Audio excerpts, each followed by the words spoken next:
Ladies and gentlemen, boys and girls, guess what?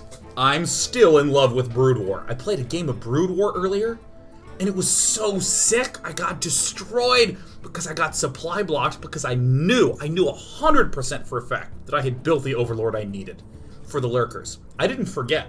I was 100% convinced, and I was wrong. And he just marched up, and he was killing me, and I was just like weirdly flooded with this emotional joy where I'm like, my God, I've lost like this so many times before. It was so cool. It was so awesome to play Brood War. So now what we're gonna do is we're gonna play the Snarfest of Stones. Whoops, hit the wrong button. I'm gonna play the Snarfest of Stones in the form of a token druid. Oh yes. And I'm going to be playing a little bit of the remastered and the 1.18.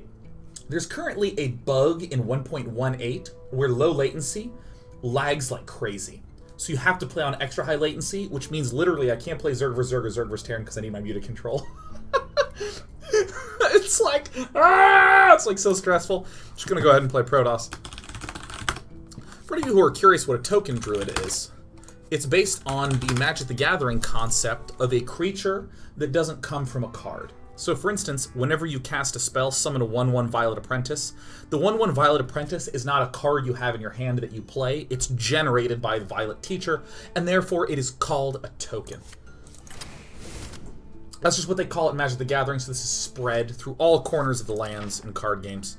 But Violet Teacher has always been known to combo well with Power of the Wild, which can summon a 3/2 Panther token, or can give +1/+1 to your minions, which, as you know, works well with Violet Teacher. And Mark of the Lotus, give your minions +1/+1. Kinda interesting, which is really good for the 2 tokens summoned from the sapling. I'm gonna keep using the word tokens because it's fun as hell. Also, yeah, I want you. And where's the Mire Keeper? This summons 2/2 token. Sick. And what does the rest of this deck look like? I think a lot of it is more of the standard fare. This is really useful because not only does it let us ramp, but later on it can trigger twice when we have Violet Teacher. What are the other obvious ones? Oh, Innervate. Yes. Innervate. You take some down, you pass it around. Innervate. Power of the Wild, Wild Growth. We were going to get a Warth in there. Let me just finish building this deck, and then I'm going to spend the rest of my time talking about Brood War, because I'm so happy.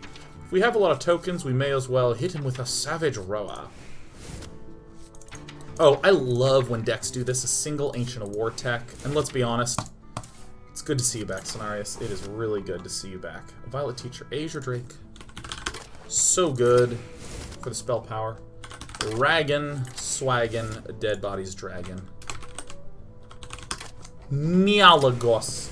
Hello, I am a Mialagos Druid. I don't really know what the big purpose of this is other than just some scary, sickening removal.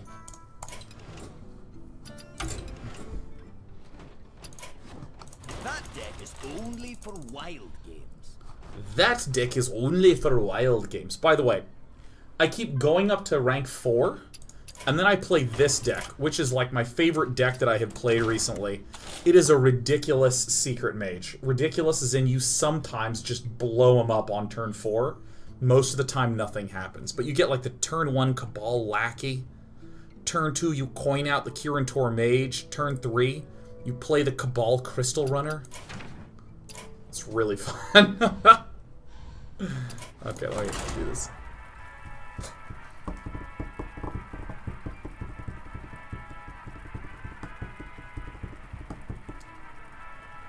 Oh my gosh. So guys, I still need to get Banjo-Kazooie and or Command & Conquer working for tomorrow, but that's my goal, is to do one of those two.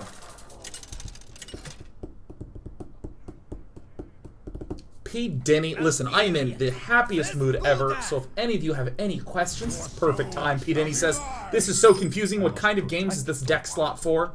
New player here. If you're talking about these decks are only for wild, this is in reference to the notion that in the Snarfstone, you may either, 1, play Standard, which is basically all the cards in the last 2 years, or 2, Wild, which is all the cards that have ever been released, ever. So we were doing some Wild games on Tuesday, and now that we are at the wonderful date of Thursday, do a little bit of that.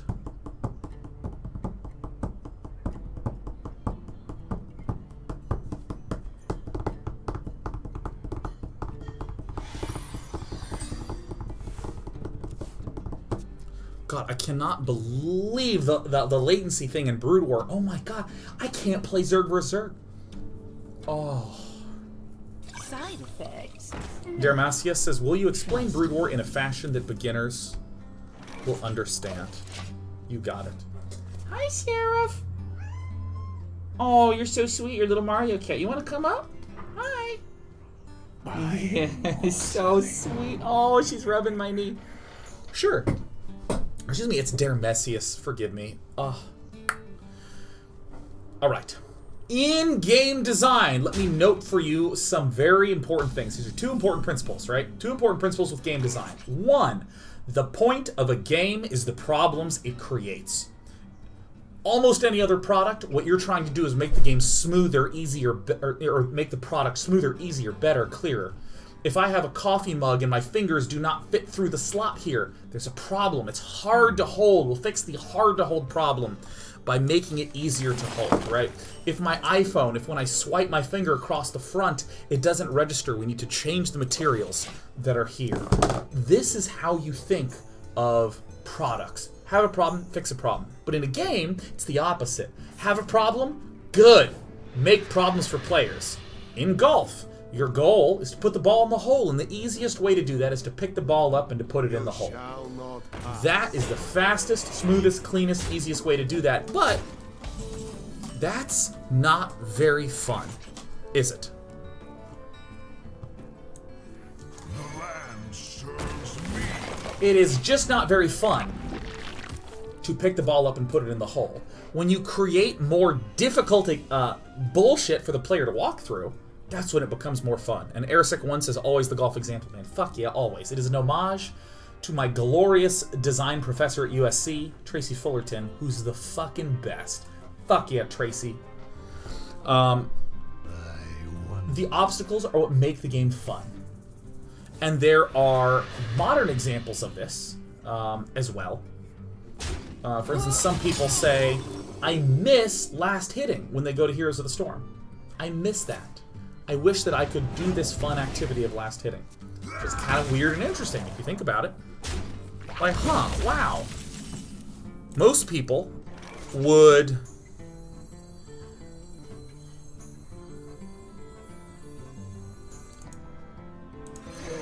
This is important to get the living roots. We can have some huge swing turns, just you wait.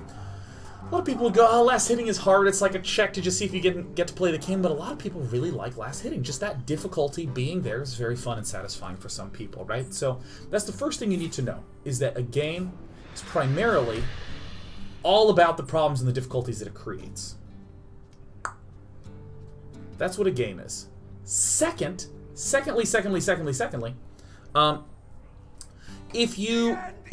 One might say, well, dude, this doesn't mean that all problems are good problems. And I'd go, right, you are. I think I draw 3. 1, 2, 3.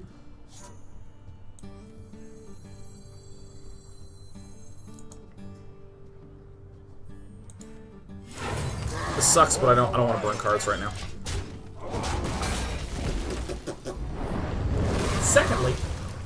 Secondly, and very importantly, you might say to yourself, I don't want all the problems in the game to exist. I don't want all of those things. For instance, in Warcraft 1, you could only select 4 units at once. We don't want that. We want something else. We want to give you infinite unit selections as Command & Conquer or StarCraft 2. We want to give you that. And there's this weird... It's going to sound obvious, but if you're working on a game, it feels really weird, where when you fix problems... This is a good draw. This is actually a great run out. When you fix problems in the game and make it easier and better, when you fix those, suddenly there's nothing going on.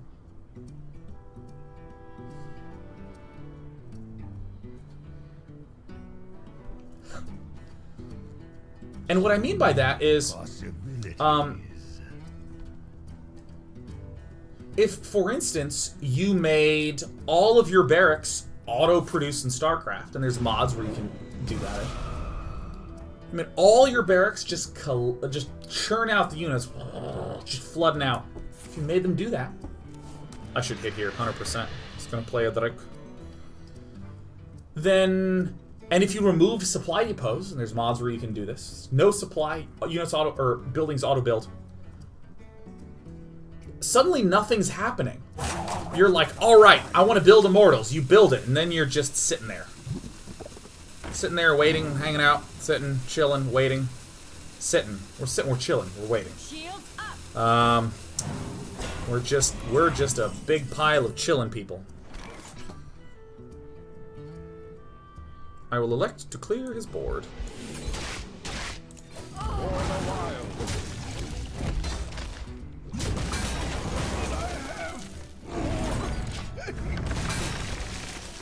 And so I want you to think about these two things together.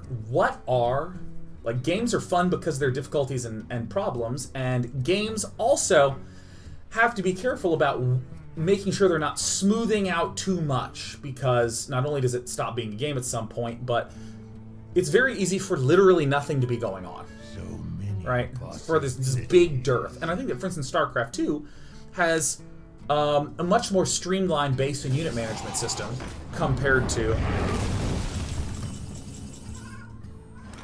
Oh, we've drawn the nuts. Just give me a turn, just give me a turn. Shoot her. StarCraft has a much more streamlined thing compared to Brood War.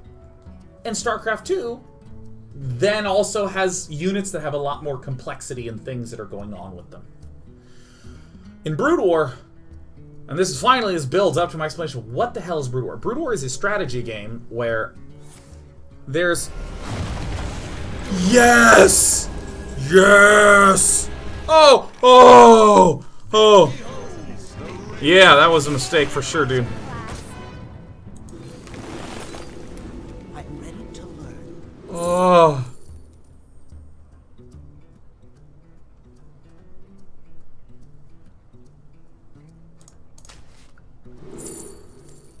Oh. I'm ready to learn. I'm ready to learn. I'm ready to learn. This was a good turn. This was a good turn. Brood War is a game where the units themselves are just dead simple. They all do a thing. Done. Sweet. The units also tend not to be super specialized. They're a little bit versatile. Like a Dragoon. It's just a high health, reasonable damage, long-ranged unit. Have a 2-2. Oh, you ball sack! It's just a solid unit. It's good at shooting air, it's good at shooting ground, it's good at working in choke. Ah, cool. The units themselves very, very simple. Oh!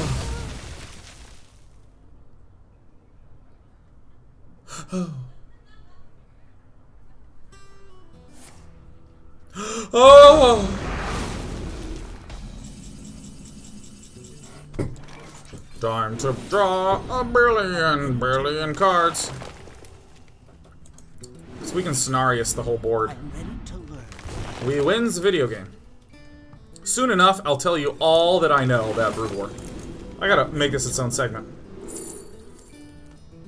Infinite drawing's fine. I'm ready to learn. Nothing exactly wrong with just running this out into that, but... I'm ready to learn.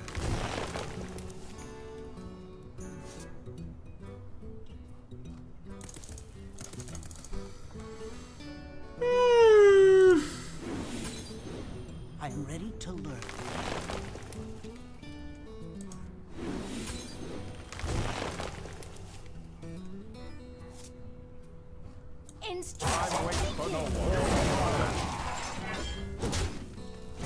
Eventually I'll be able to tell you these Brood War stories. It's just a new deck for me.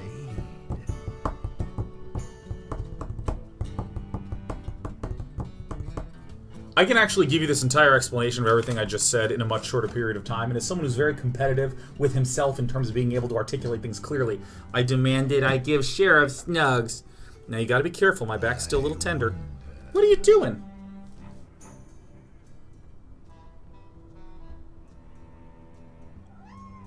Oh, that's so cute.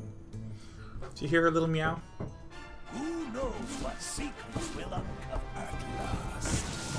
A worthy disciple. Don't have Mortal Coil. Don't have Mortal Coil. Hope he just doesn't do the smart thing and get a one-cost guy. He has to know I can just kill him, right? Almost out of time. Hi, Dispy. Hi.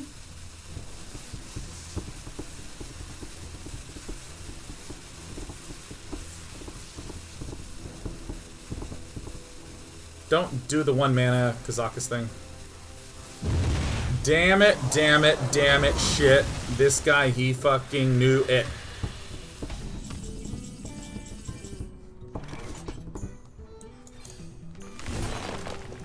One, two, three.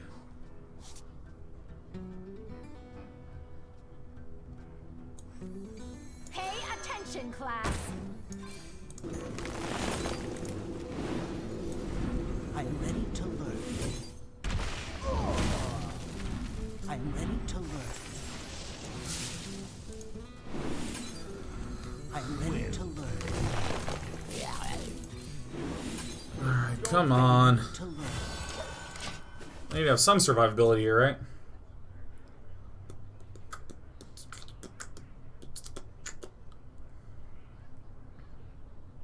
Only if he got another sweeper from Kazakus, because he's used most of his sweepers already. He's used Hellfire, Demon Wrath, Twisting Nether, Abyssal Enforcer, So and one Kazakus potion. I mean, he's probably just going to deal a bajillion damage to all or something. Deal 6 damage to all minions, summon an 8/8 demon. Okay, so he had to go through 2 sweepers.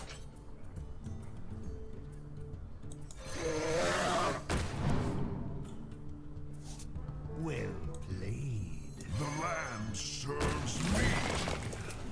You can kill one of them. We might be dead, but that's alright.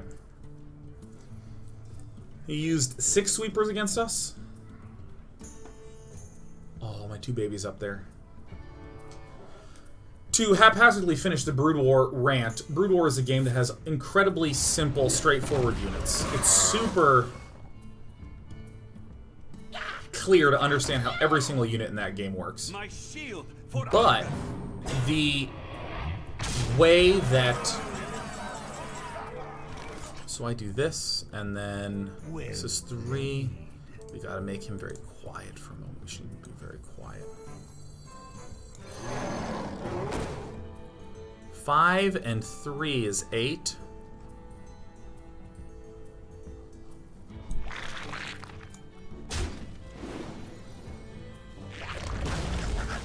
But 6 and 3 is 9.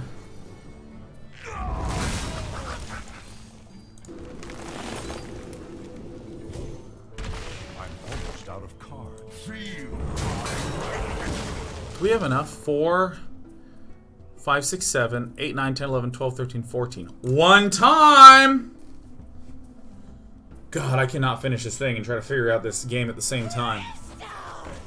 Fresh from Kazakh. Discover nothing. Discover that you wish you hadn't played today. Wah! I'm gonna have to see Narius.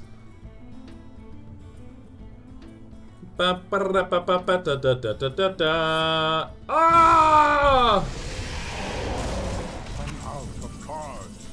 I'm out of chords. Malagos is a weird addition to this one. Summon 2, 2, 2 treants.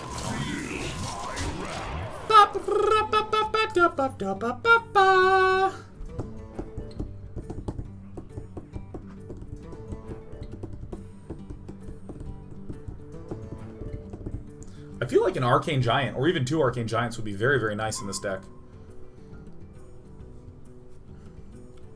Bring it on, Nico. I mean, he's absolutely 100% a holder of a Reno Jackson. He will trade a Roni into the pepperoni, and then he will Reno. Mushroom, mushroom, snake! Snake! She should, right? He should Hundo Pacento do that? Oh. Alright.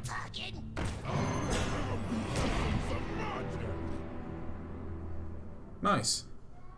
Really nice. 1, 2, 3, 4, 5, 10.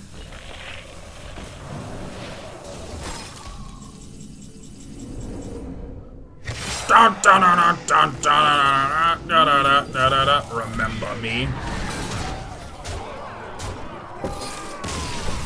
Okay. Allow me to be very swift. But there's a question. Can you explain Brood War in layman's terms for someone who does not know much about the game? I'm assuming you know StarCraft, StarCraft 2, the basics of the RTS genre. Well, as I said, that there are two things to keep in mind with game design. One is that the problems are the game. The problems are what make the game awesome. And it's great to smooth out certain things and amp up other things. For instance, it's really nice in a game like Counter-Strike to know that you need to go to bomb site A or B, or you need to defend bomb site A or B. There's some guidance there. It's not just figure out what your own goals should be in terms of power-ups on the field. This is something that is very daunting if you step into Quake or Unreal. It's unclear where you should be going or what your movement patterns should be until you actually get quite good. But in Counter-Strike, it's dead simple. It's good to give some direction. It's great.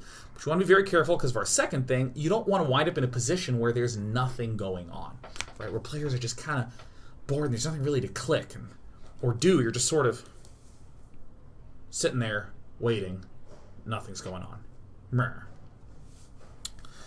So, what Brood War is a strategy game where everything is really simple to understand, but everything has just a few little annoying problems to them. For instance, making units out of buildings. You can only select one building at a time. So if you have 5 barracks, you have to go click M, click M, click M, click M, click M. A little obnoxious. Kind of takes some time to do that. You can only have, for instance, in unit control, you only select 12 units at once. So if you have 48 units, you have to set them to hotkeys. 1 for the first 12, 2 for the second 12, and so on. So if you need to move, you go 1 click, 2 click, 3 click, 4 click. Shh. Not insurmountable, just a little obnoxious, right? There's things like some units have movement and pathing that differs from other units. There is a class of units that hover. It's not listed anywhere in the game, but Archons, Vultures, Workers are hovering units. Therefore, they behave, and their acceleration behaves in certain ways that are different from normal ground units, like Zealots and Dragoons. Every single unit in the game is dead simple, as I was saying earlier. Dead simple in Brood War. There's really not a lot of complexity to most of the things. And part of you might go, well, doesn't that make it boring? Well, because everything requires effort and everything can be optimized with more time spent, it becomes this game of, you're the commander, how are you allocating your actions? And that's what makes Brood War such an interesting thing to watch, where you'll be watching pros, and even pros are missing units, missing cycles of production, incorrectly responding to their opponents, but then controlling so well, they win anyways. I must protect the wild. It is a real-time strategy game with an emphasis on real-time. Too often there's real-time strategy games whose real-time component is not very stressful. It's not very strenuous, there's not a lot of skill, there's not a lot of interestingness in the real-timeness. What is an example that I can think of that right now?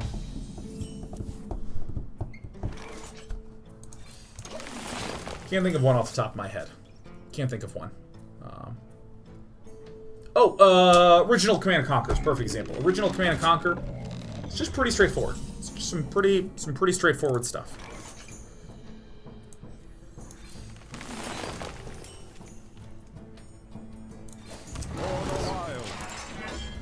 not a lot of mechanical difficulty in the original Command & Conquer when you're playing that single-player campaign. You're like, go mine, and you're just watching your harvester go, and then your harvester comes back, and he inserts his little proboscis into the refinery, and your money begins to go. Not a lot of intensity in the real-time department.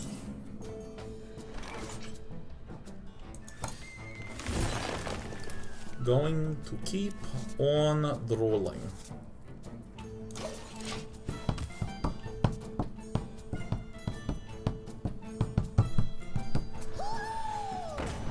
Just not a lot. Slippy swipe all day, all night would be so good it would make things right. Pay attention, class. I'm ready to learn. I'm trying to do all these on turn 9.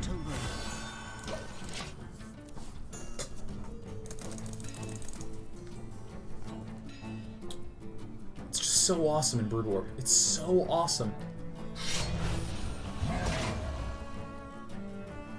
I watched my brother play some games last night, and I mean, it's just so much tension, interestingness. Oh, so cool.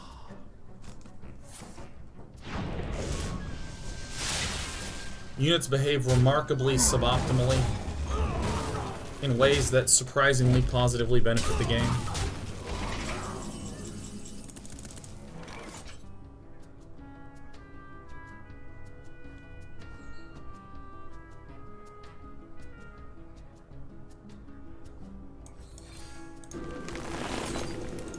For the wild. Greed! Being super greedy right now, man. I'm just gonna run this out next, see what he has to do about it. And I love so much in Brood War that the real-time aspect, the fact that you're controlling your units and how you're controlling them directly comes back and influences how you do strategy. Holy shitty dicks.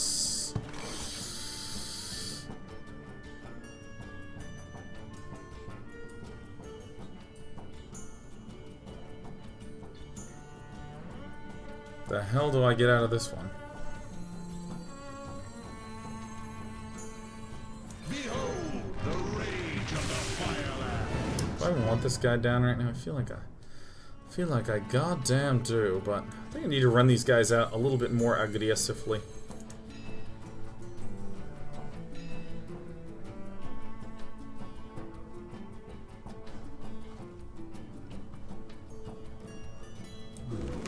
Sucks, but I think I have to, right?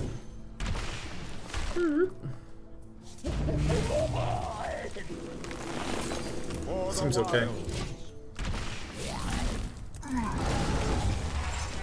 But one to be really succinct, and I ask, what is Brood War? It's a real-time strategy game with a heavy emphasis on real-time. Strategy is super deep, super complex, super rich, but it's the fact that there's interplay between the strategy and the execution. Most notably, there are strategies that do not exist unless you are incredibly good with how you control your stuff. And I'm going to use a different example for once in my life, and instead of referencing the ever so glorious man that is fantasy.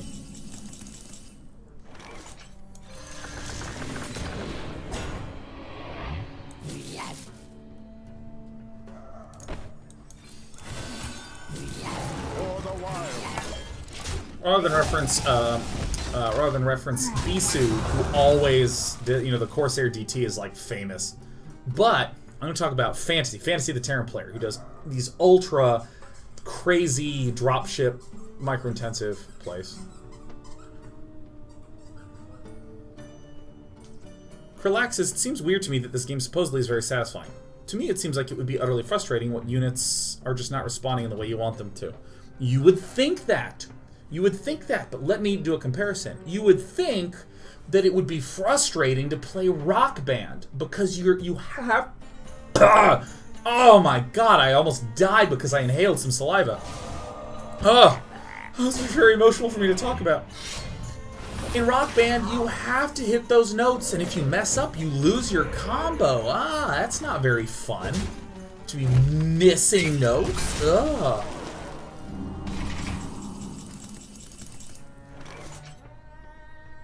Holy shit, I don't have any health, man. I am not paying attention.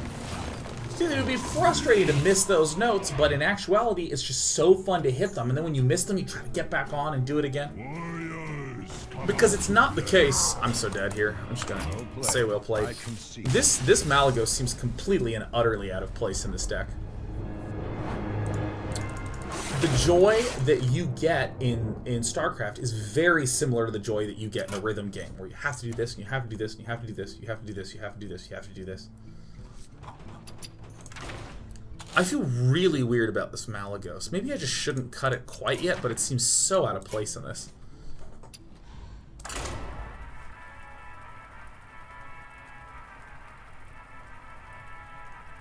It is the exact satisfaction that comes out of playing a rhythm game. Like, it is very, very, very, very fun for me to try to just refine a build completely alone in a 1v0. Very fun for me in Brood War. Hi, sweetheart. I hear you. You want to keep this? Where are you at, Despy? Come here. I'm just going to put my hand down. Hello. Hello, Timmy time. Oh my god, Ronchi, what is up? Krelix says, but if you hit the right thing at the right time, you will get your positive result and not randomly get screwed by the game mechanics. No, yeah, no, it's not like forcible bullshit happens to you. If you take 12 units and you say, go there, as they move across, if there's a lot of them, they'll get in the way of each other in a relatively predictable fashion. Not like, literally, like, I know exactly that 2.8 seconds in it will branch off right that, but like, if you do one command, they'll get a little disorganized, but they'll eventually get there. The real just catchphrase to understand how the game works is to say, do I want to do that? Oh, no. The more time you spend on a certain task, the better that task becomes. If you want to spend more time doing macro, your macro is going to be in great shape and you're always going to nail everything. If you want to be really, really focused on your micro, you'll get really great results.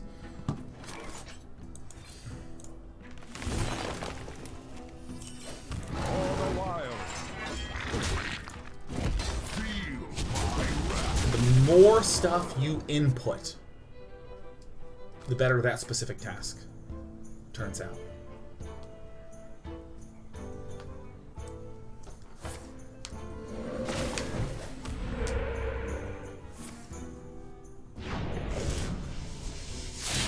Didn't double nurse. I didn't want to. I wanted to, like, actually get the nerd out.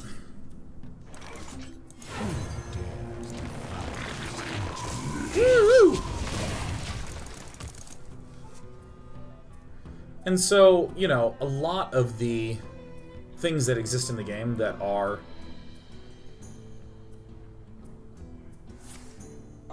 hey! Still buff a frog. Watch this, dude. Watch, this is gonna be sick. This is gonna be so sick. Pay attention, class. I'm ready to learn. 1, 2, come on, give it to me. Ugh.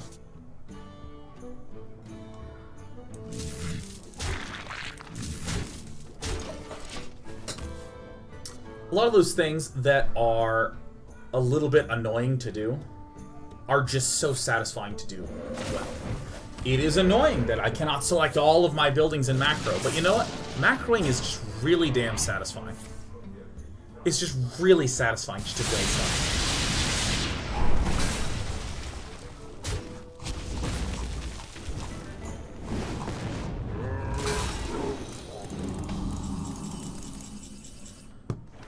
So satisfying. It is the greatest. Behold the rage of the Firelands.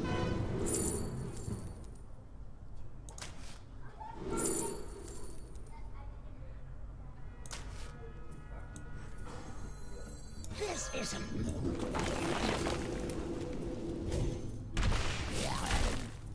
Woo! Woo!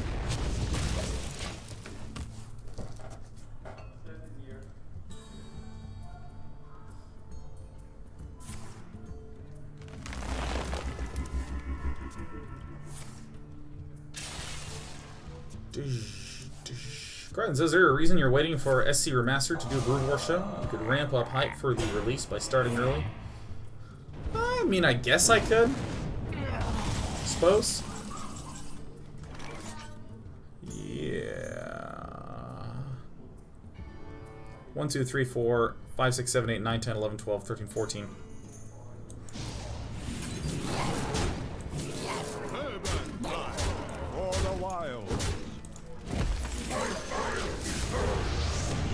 I would just rather wait for a remaster, really it.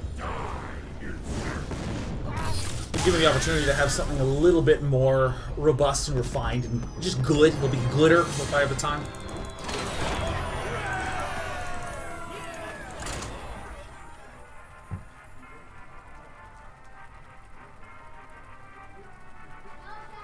Not anything too dramatic.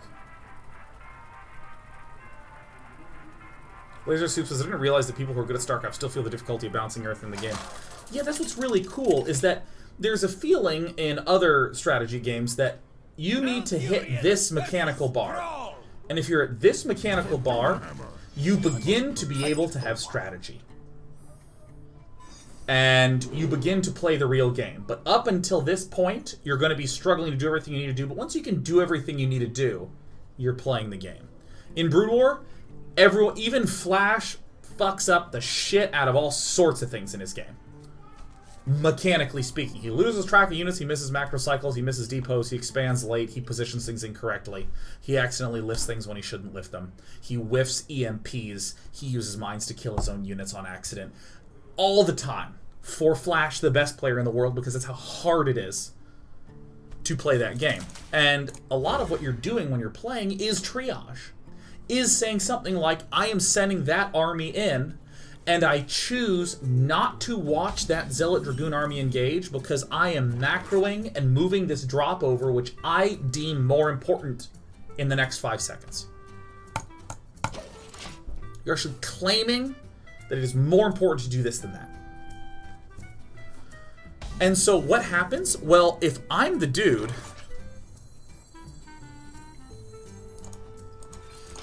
If I'm the dude who you are sending your Zealots and Dragoons in, now all of a sudden there's Zealots and Dragoons that aren't being microed that I can use my micro time to exploit to control really, really well.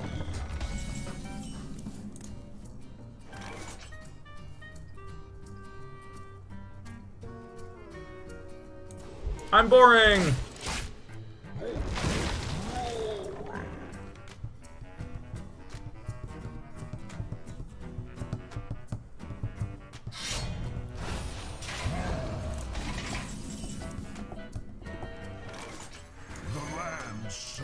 Slimes! I'm gonna hold on to this for a bit. See, Erdedi says, how do you feel about larva injects? I feel like they fit the description of a problem as you stated it, but they never felt satisfying whatsoever. Let me make sure that we are super clear about something. I am by no means stating that every single problem that exists is fun. All players shall enjoy all problems equally. Totally not trying to argue that. That would be an insane thing to argue.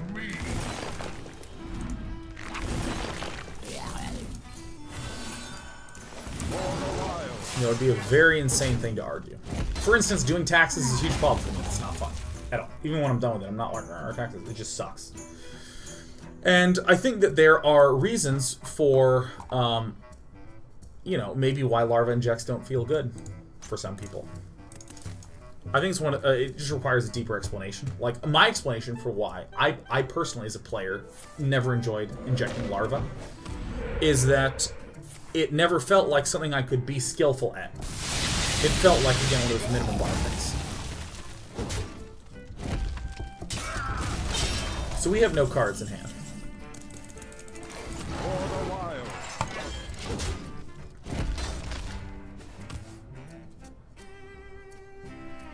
It felt like I'm either nailing it or just whiffing it. And it just didn't, I don't know.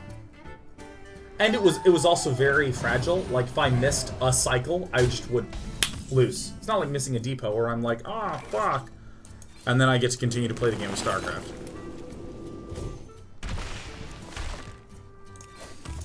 Is the wrong order?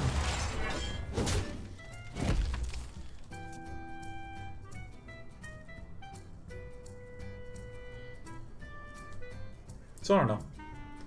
There's also things like just preference. Like, I know people who are just really not that into aiming and shooting. A la Counter-Strike. They just don't really care for it. It's just not fun for them. My Lyft driver today. So I was in a Lyft. God, this feels so out of place. My Lyft driver was... as desired. My Lyft driver was like, yeah, I don't like competitive games. I just like WoW. RPGs. Nothing wrong with that. Some people like different things. For me, I like that feeling of mentally juggling. Love juggling. We're almost dead again, man. I gotta cut this stupid, other nerd. I'm gonna have to kill that. I gotta cut Malithus. Malithus just feels completely odd to me.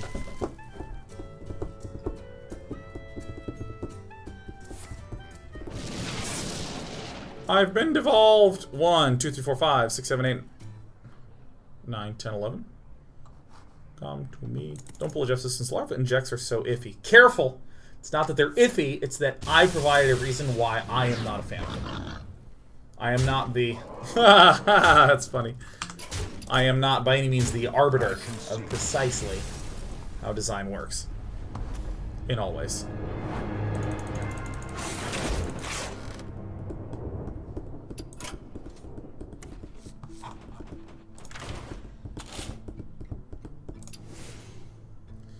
Cutting this.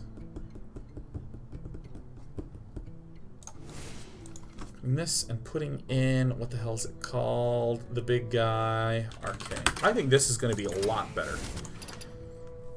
It's going to be thick. And then Don't Pull Jeff said, do you think they should add a counter timer like they do for warp gates for Protoss, i.e. show how many Queen's hatchery pairs are not injected but ready? I don't know. It's hard for me to imagine how that would feel because it really depends on I'm in a game and I'm trying to like juggle all the stuff. But so my confident answer, Don't Pull a Jeff, is I don't know.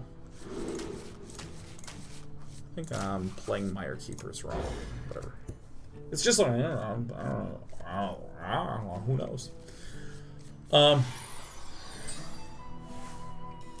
I will note though, your suggestion was an example of, again, this intuition of there is something that I am not a fan of. This is going to be more valuable here.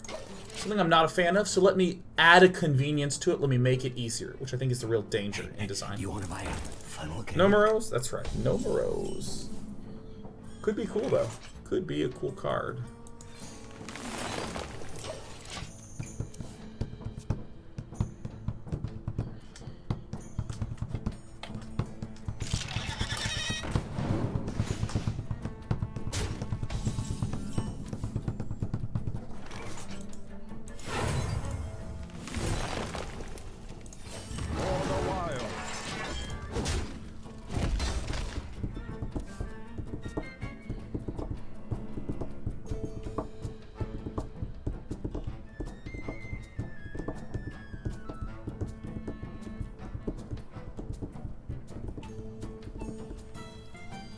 Dead D says, do you feel that there's a danger even if the problem doesn't feel good ever? Using your tax example, making that easier is undoubtedly good for us. Yeah, sure. Sure. I'm trying to, here's the thing I'm trying to highlight. All the not quite negations, they're going to be true. For instance, it is not true that any problem is fun. It is not true that every time you make something easier, you ruin its fun. We can think of obvious examples of how making things easier increase the fun and the satisfaction. We can think of obvious examples where problems suck, right? All I'm stating is that a game is the collection of fun problems that it creates. Just by definition, this is what it is. Can I kill everything he knows and loves? Pay attention, class. I'm ready to learn. I'm ready to learn. I'm ready to learn. For the wild.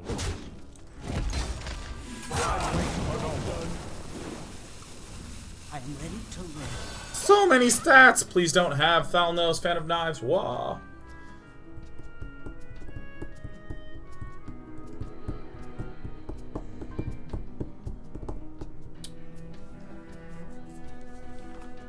Yeah.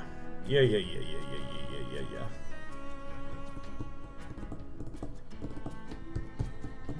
Sergeant Sally works wonders in this deck. That might be really interesting to jam a Morose in here. Get in a Morose, get in a Sergeant Sally. That could be very, very, very cool. That could be very, very, very cool. It could make your friend Day 9 Druid. You know, I threw in the Arcanes just because they seemed like something to throw in, but... Let's get some Sergeant Sallys in there, man. Oh, yeah! One. Oh! Oh! Give your minions +1. Alright, I'm gonna clear all his shit off. And then we're all gonna get huge, man. That is a cool change. Morose and Sergeant Sally. And so basically what I love so much about Brood War is that all the mini-games feel very balanced. It suffers from pitfalls that you know, all RTSs currently suffer from. You're gonna wish you didn't get that one done there. Man. Who dares? I shall do as you say. Such as, you cannot know that a certain attack is about to kill you, and then just walks up and kills you, and there's nothing you can do. Who knows what secrets will uncover? I mean, that's just there. But what's really fun is that when you hit an appropriate level of competency, which is actually not very high at all, it's very hard to die quickly in Brood War. 5, 6, 7, 8. Oh, he's dead. I shall do as you say. It's very, very freaking hard to die in Brood War. Like, I watched, you know, Avilo playing last night. I didn't realize he was playing against my brother. I just looked at Brood War and it's like, oh shit, look, Avilo's playing. Tune in. He's playing against his Protoss, who turns out to be my brother. And he gets Bulldogged, which is a name for a type of build where you are, you just get a bunch of basic gateway units and a shuttle with zealots, and you just drop it right in on his siege tanks. And it totally worked. All the tanks got killed, and Avilo just killed it with workers. Because workers are very good. A tank and some micro will hold off everything. I must protect the wild. Nature must be preserved.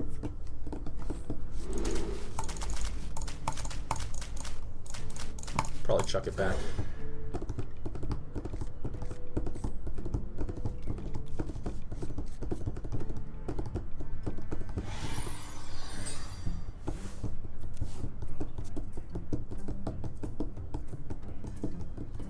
Oh gosh, I just love.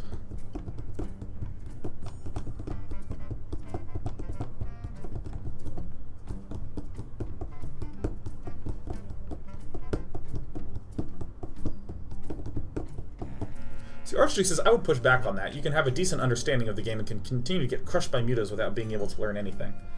There's hard things about the game, but also it's hard to get crushed by mutas with someone who's at the same skill level as you. And there's an important thing to note here, which is that what I'm saying is that if you're playing a game where you're even against someone, take StarCraft 2, for instance, it's very easy to just, whoops, I didn't realize he was doing that, and then you're dead, right? Like, oh, my opponent did a 2-base all-in, and what's this all-in consist of? Just Stalkers. And I died. And even some of the best players in the world sometimes just screw up and lose to mass Blink Stalker all-ins. Ah, damn.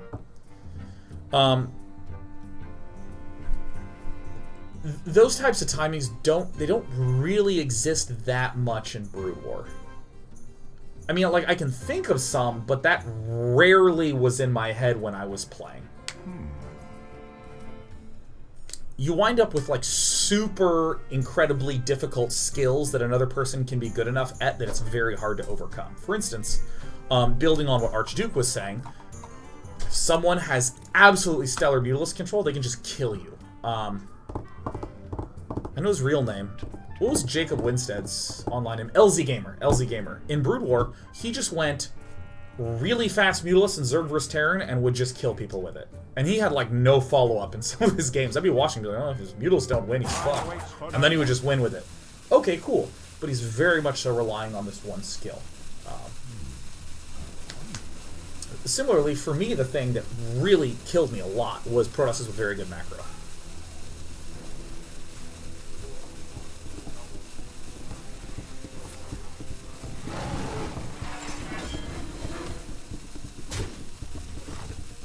And I think some of the things that has historically plagued Brood War is a lack of matchmaking. So what happens? You are a D+ player, which means that you are in the top 5%, at least, of players. D+ on Icy Cup, you're top 5%, easy. And you play against a C+ player, who's like top 2%.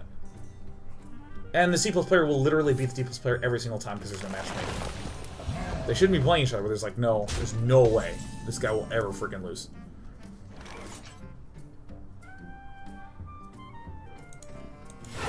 I actually do want to do this. For the world! Maybe I actually should have popped this guy in his dumb little head.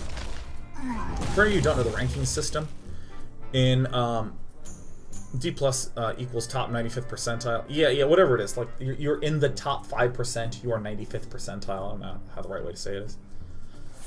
But on the Icy Cup server, formerly PG Tour, when you were assigned a rank, everyone starts at 1,000 points, which is D. Every win is about 100 points, and if you get to 2,000 points, you go from D to D+. For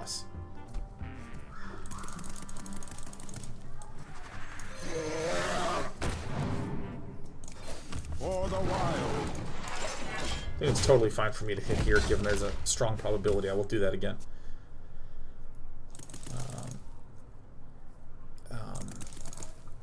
Yeah, and then if you got another 1,000 points, you were at 3,000, you got promoted to D-. 4,000 is C, and 5,000 is C+. And then B-, B, B+. The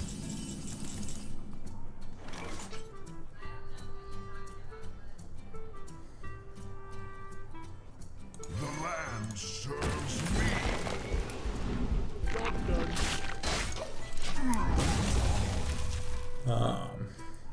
And when you're at low ranks, when you win, you get 100, and when you lose 50. And then by the time you're in the B ranks, when you win 100, and when you lose 100. And if you're playing at A level, when you win, you get 100 points, when you lose 150 points. Or maybe you lost 200 points. You lost, like, an absolute shitload more than you received.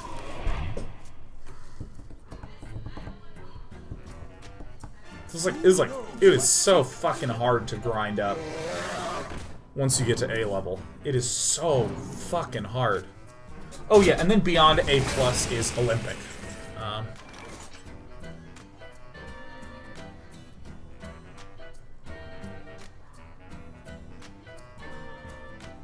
Is he dead?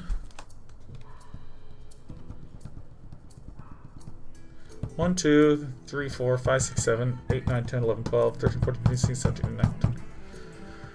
Not quite, but we can clear. Pay attention, class.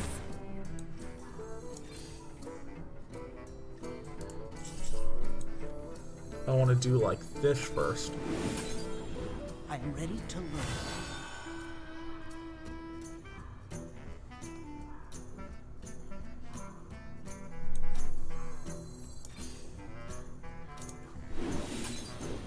I am ready to learn. Time waits for no one.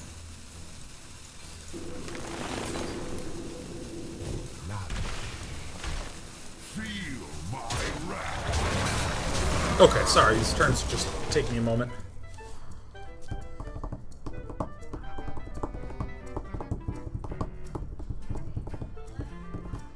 This is a fun deck.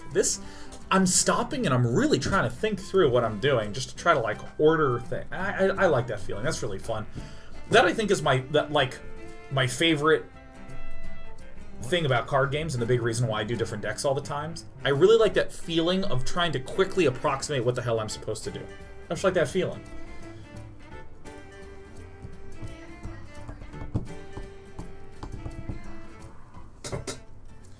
Do I got both my babies? Yeah, Sheriff's been climbing up the screen, so every time I have the window open. Hi, JCB, come here. Ah! Oh, he's so sweet.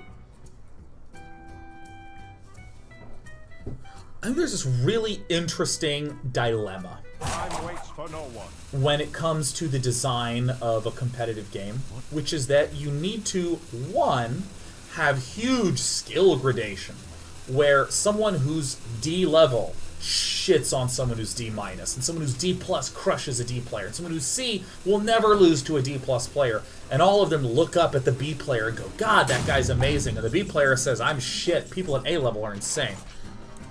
Instruction. He had a really bad draw. That's so awesome. You want that if you're making a competitive game. But then also, you don't want people, when they're playing, to feel really hopeless and distraught. Too much. Allow me to use the example of Dota. Dota 2 has incredible skill gradation. Dota 2 creates moments of incredible frustration. And it's totally okay, as evidenced by the fact that it's like the second most played game in the world. My beloved Tyrande. My beloved Snarkleduck. I don't want any of that shit. And I think it's easy to go, ooh, Dota, it created bad feelings in me. You don't really want to avoid bad feelings. Emotional spikes are great. You want emotional spikes. You want people going, oh, and feeling bad, and then feeling amazing, and then feeling bad. And you might go, Sean, that's not true. And I'd go, do you like Game of Thrones? Happy New Year. They killed everyone. Everybody's dead.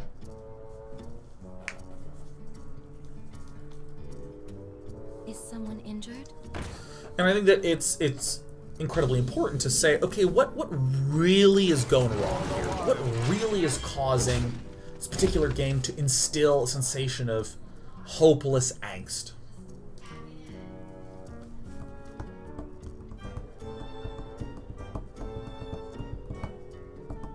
And it's great to make it so that people feel like they do want to play the game always. It's great. I mean, you'll never hear me say this bad. People enjoy playing your game? Fuck it. You removed the dramatic stress that made them feel like they wanted to cry every day? It's terrible, terrible news.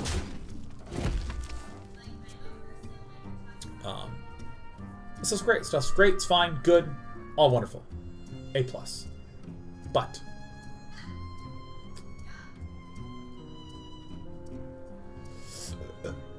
excuse me.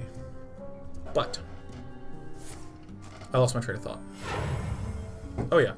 But I think that there's a big danger if you're designing a game and you're like, I want to remove all the problems. Guys, we lost. This guy's gonna silence this shit.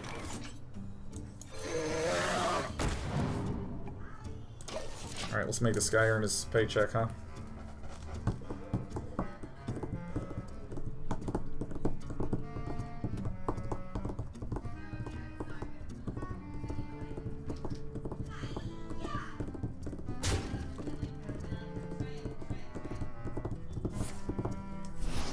He doesn't have Purify. He's heading for the hills with his tail between his legs. Guys, good game. Ah!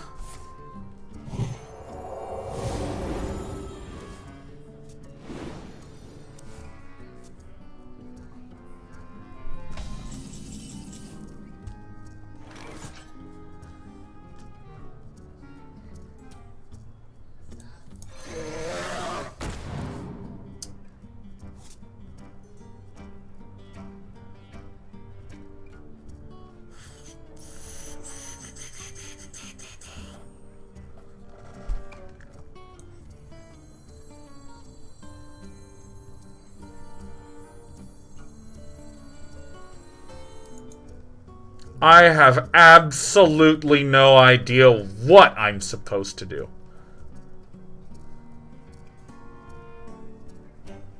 Jesus, this guy is next level.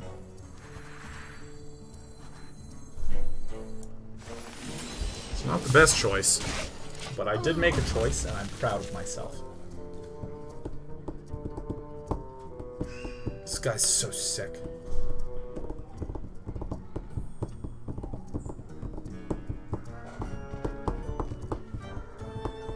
Eridetti says, given that that's true, how does one learn to differentiate between problems that need and needn't be fixed? Is that just experience of designer? Yeah, I'd say that's the skill set. That's exactly how you do it, right? It's like saying, when does a collection of green shapes look like someone wearing a green shirt versus a field? How can you tell the difference between a field and a mountain? And there's answers. Those have answers. Those have very clear, understandable, relatable answers. It just takes quite some time to actually sell that shit. Jesus, this guy's next level. It just takes time, and it's kind of case by case. What you don't say, you don't ask questions like, what is the best way to use the color green? No one even talks like that. Pretty good turn coming up.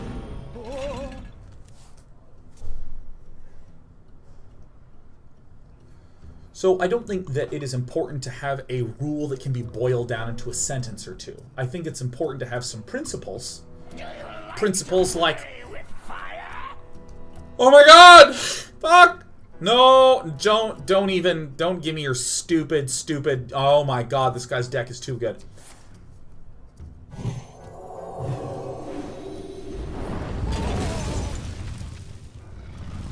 Oh my god, this guy's deck is so next ass level.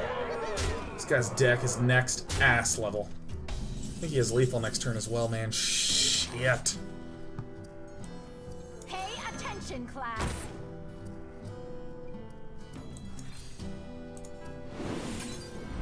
I am ready to learn.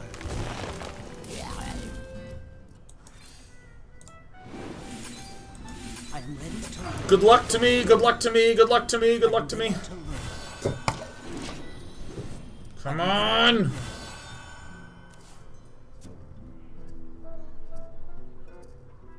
Brilliant. If he just silences his 4/5, we're dead.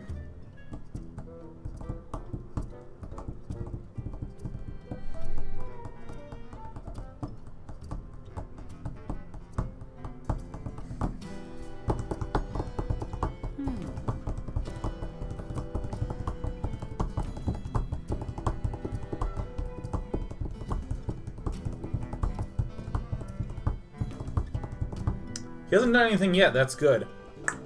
I would still venture to say that we are absolutely fuckaronied in the pepperoni this game.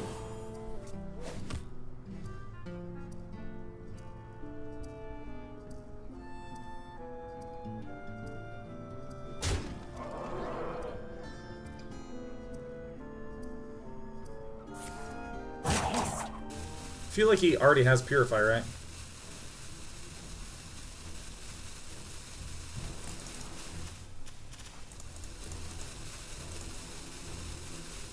Something glitched.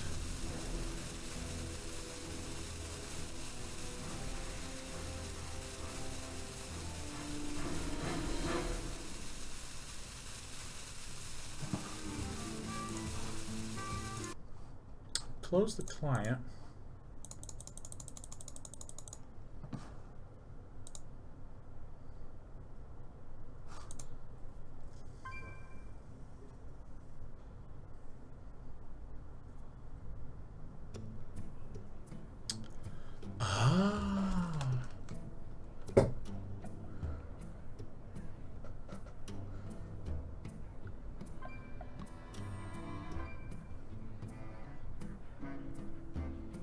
I shall do as you say. Holy shit. Oh shit, really?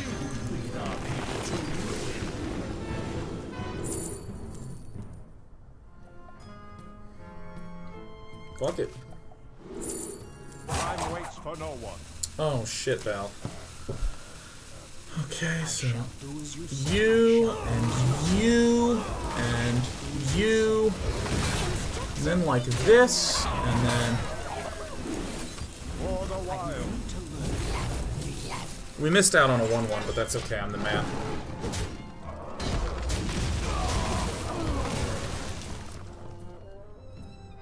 And then he died! Woo!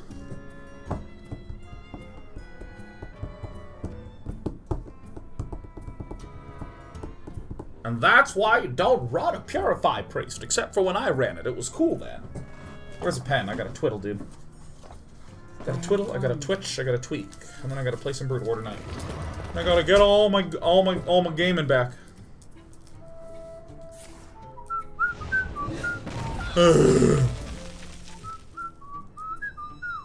Let's get the game-winning Shifter's Heiress turn next play, huh? Holy shit. Really? Oh my god. I mean, I gotta do this.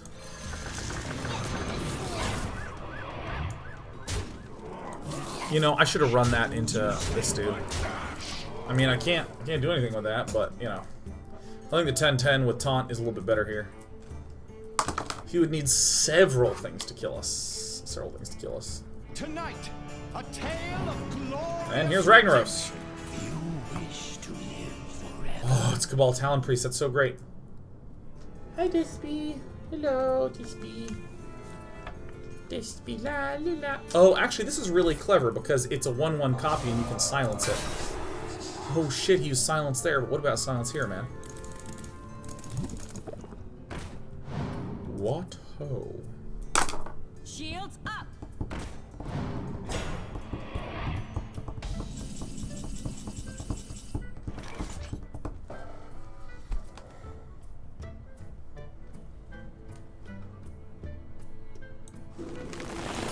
Maximize the pain.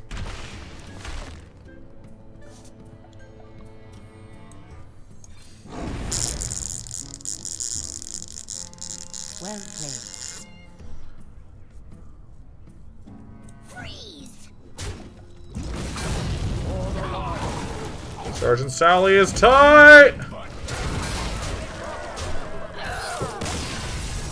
We've done it, we found the way to win! Hey dude, Morose and Sergeant Sally, great suggestions, great suggestions.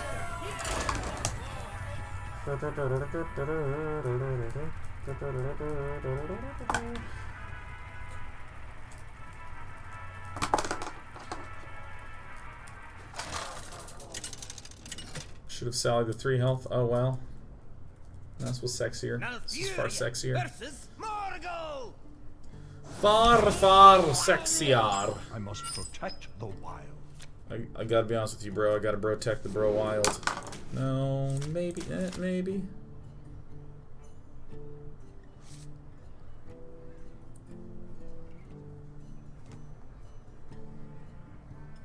Let's try it. Just trying to figure out how to do this shit. Someone said something about Artosis is streaming Brood War right now. Oh shit. Oh shit. We're literally opening it over here. Twitch.tv/Artosis. Artosis.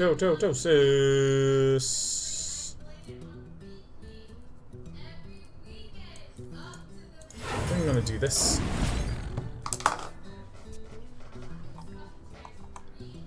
Oh my god, he's playing the Brood War. Dude, I gotta say, it is hard to get back in on that very first game, dude. It is a big old pile of suck-ass. Suck-ass, fuck-ass shit dicks. Jesus. What is that? Hold on one sec, I'll be right back.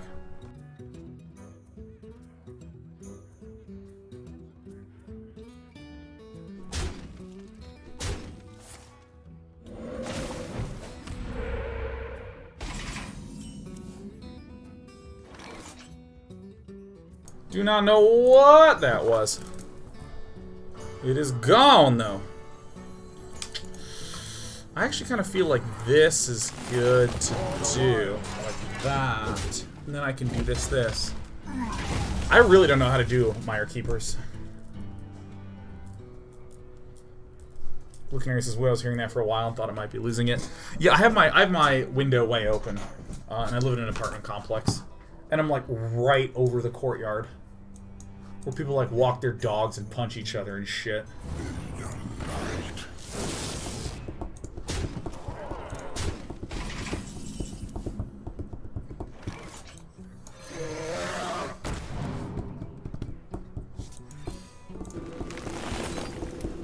So it's gonna have 3.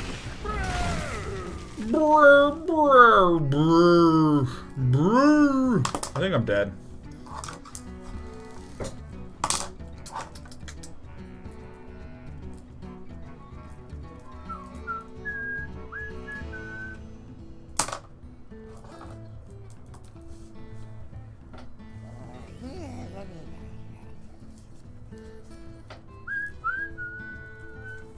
Does he explain why he's streaming so late? This is the normal time I stream. I normally stream from 7 to 9 p.m. on Mondays, from 1 to 8 p.m. on Tuesdays, from 1 to 8 p.m. on Wednesdays, and from 6 to 8 p.m. on Thursdays, and then from 1 to 8 p.m. on Fridays. Or like 1 to 7:30, but, you know, it just takes too long to say. He runned good! Although we were pretty fucked out of the way. So we're more than likely dead. Nothing but gases. La la la, I buffed the dude. La la la la la la. I think I don't. Here's a question: how should I build the board early? Because I can play this deck okay as time goes on, but now, I mean, we're seeing the effect of me just kind of abandoning the board early. Not like deliberately, like I choose to do it, but I just get a little confused on the right way to do it.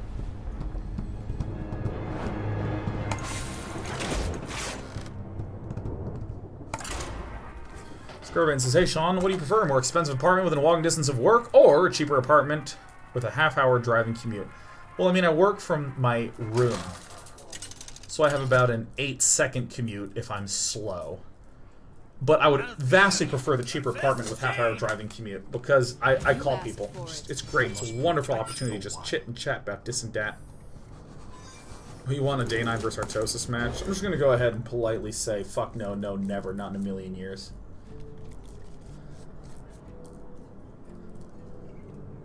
And if you're like, it's about ego, alright, well then I concede Artosis is the better player. We'll just do that right now. I'm just not that interested in show matches. I've never really been interested in show matches.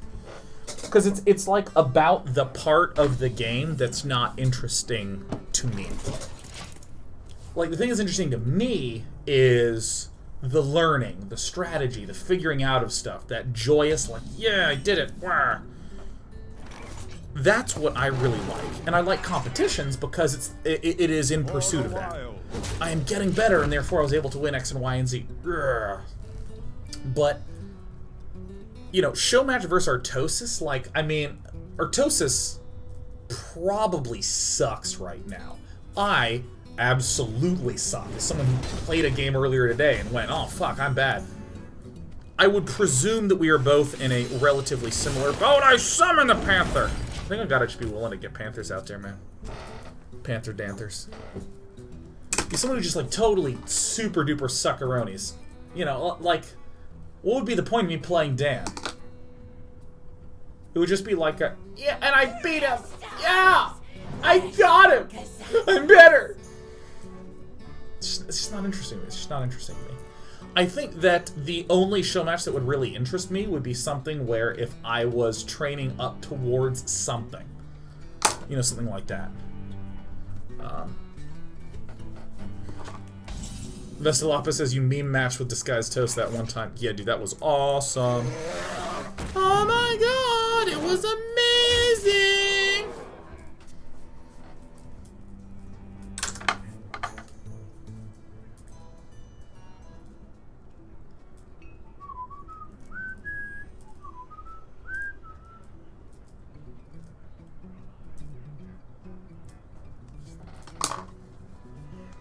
Anytime for uses, and Dan and I already beat him in WCG, so what's the point? Well, I've lost to Artosis plenty of times not in WCG, so, you know. Oh! Oh! Oh!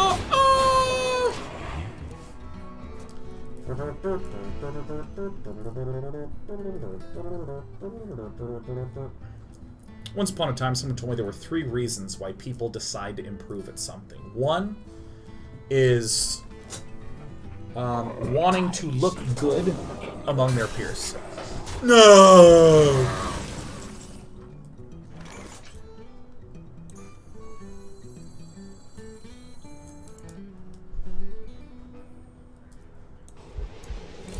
For the wild. The land serves me. One is wanting to look good in front of your peers. 2 is not wanting to look dumb in front of their peers. And 3 is just the feeling of mastery. And I am like 100-o unbelievably percento in that last category. I just like that feeling of like, I feel I'm better at a thing.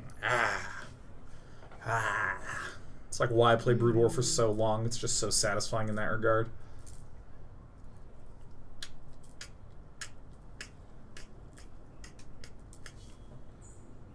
Hello. You want to cast a spell? I want to cast a spell. You want to summon huge dudes? I want to summon huge dudes.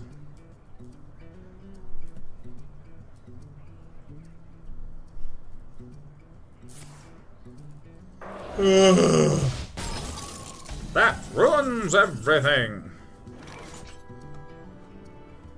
This kind of looks like a setup for a flame strike, yeah.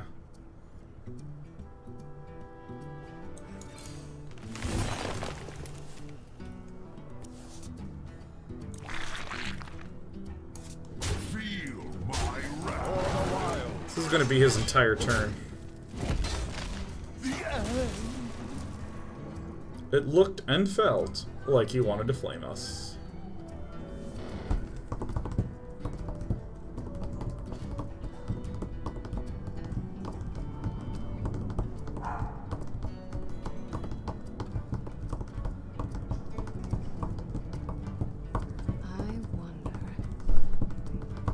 Hey, look at this. Molest says, hey Sean, want to help me name the Pathfinder character I'm making? He's a spell sword that was thrown 200 years into the future. Tomlin Sornian Storchinson. Really?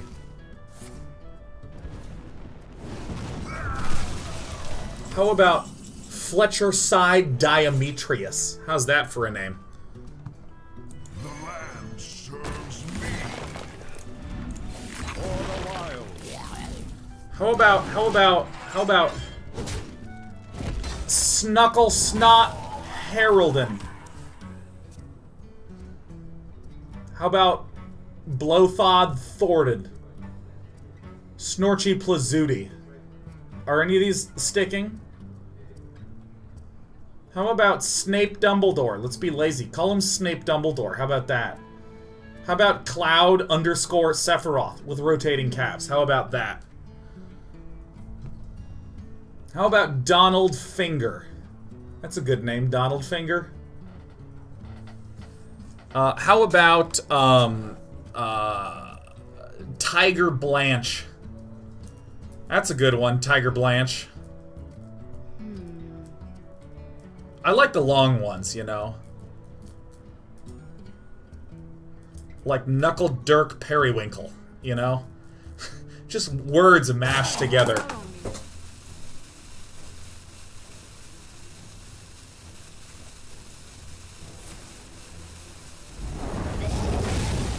We always knew he had it in him. That's why we're gonna riot tonight!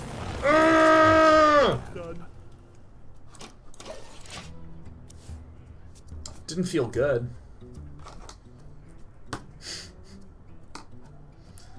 How about Chastity Bloodgood?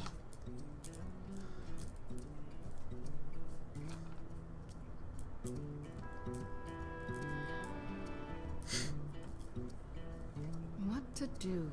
What to do? Thinking about names. Clicking the wrong thing. Name it Chastity Bloodgood. That's a good one right there.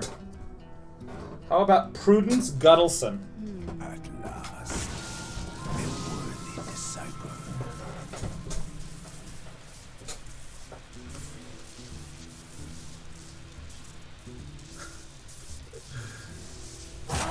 out on me. How about philanthropist Snozzle Truck? And for short, people call him Phil. Funnel cakes! Get your funnel cakes here!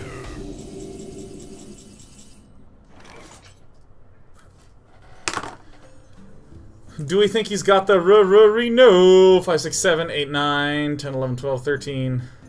Fuck, we don't have it, do we? 7, 8, 9, 10. Behold the rage of the fireland!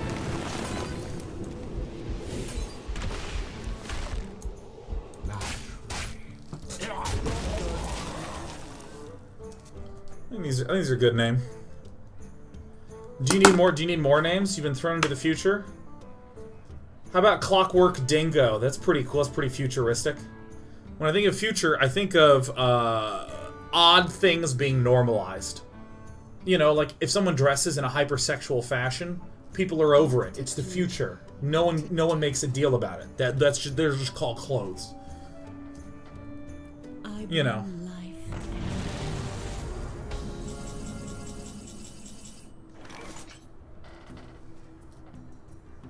I feel like this guy's gonna kill us. Pay attention, class. I am ready to learn. I am ready Give me something. A quest even. Oh, shitty dicks. Hello, my name is All In. Ah! Nothing but net. Yeah, no, so if you're doing something like futuristic, it would be a guy and his name would be like Sarah and his last name would be like Lightning Array. Well, that's a good game. Do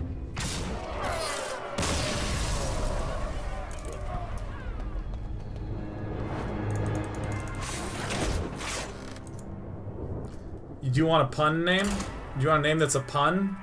You know, like Eileen Over? Like names like that? Or Bend Over? What about abdomen? Little abdomen. What about that? You could be abdomen. I must protect the wild. You could be Al Nature must be Kaseltzer. That's a cool name. See more butts is always fun. Classic.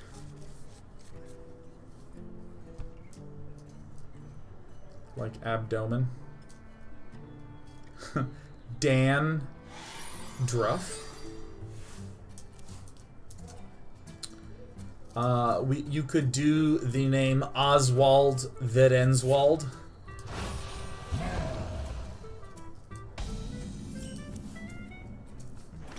Ooh, this is a cool card. Let's discover a spell, shall we? I like Oswald Vedenswald. Oh shit, the bottom of this pen snapped off. Oh fuck.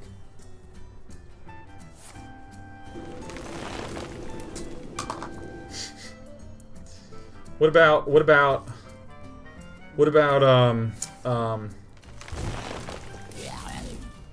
do I even do this?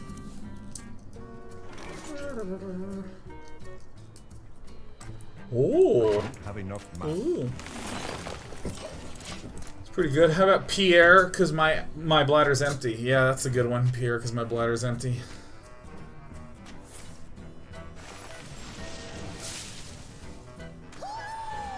Woo! Arr.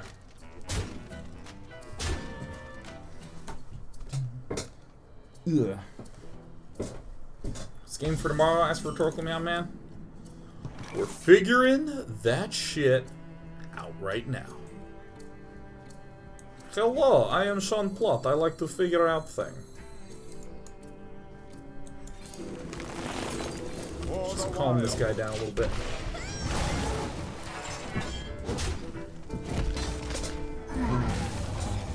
Actually, I have the perfect name for a time travel based character. Just in Time. There it is. That is so awesome.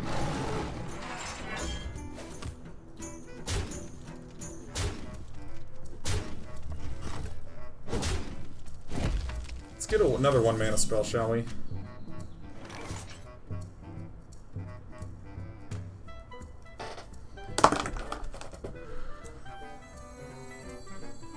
Pay attention, class. I am ready to learn. I am ready to learn. I am ready to learn. For the wild. Alright, let's make it work!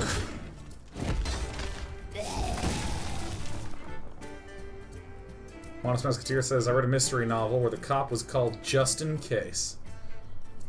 Love names like that. Saul Goodman.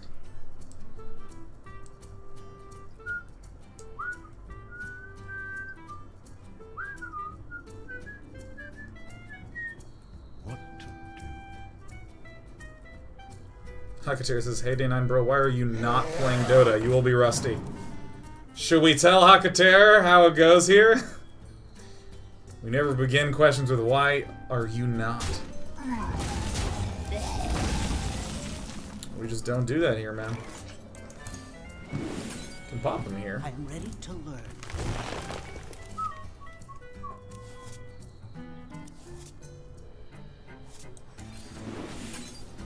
I am ready to learn. We should do it like this. Do as you say. Do as you say. Infinite success! Mandaray says, now the day I mentioned that I've never thought about Saul Goodman was a wordplay. Yeah, as in, it's all good, man. Saul Goodman. Alright, this guy's gonna need poison seeds.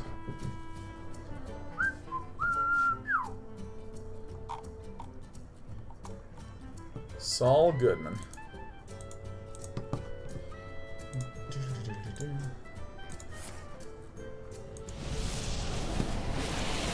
Oh, he goes out in style. I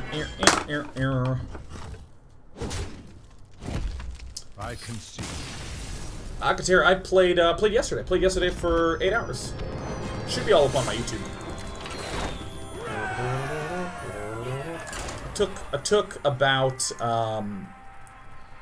let's see, about 14 days off almost all computer-related activities other than streaming because I threw my neck out, which sucked so much. Now it's finally starting to feel a little bit better. Malfurion versus Jaina. You asked for it. I must protect the wild.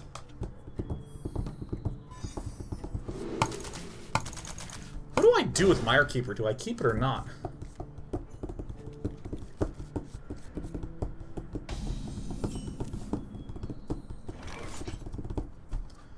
I feel like I actually do this. Is this right?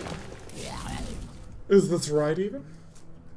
Anytime who says, be careful next time.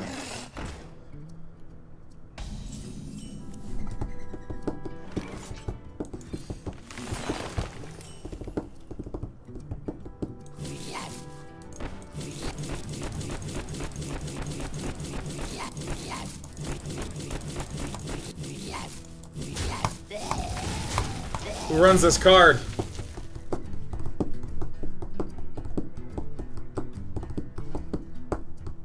Mind if I roll need?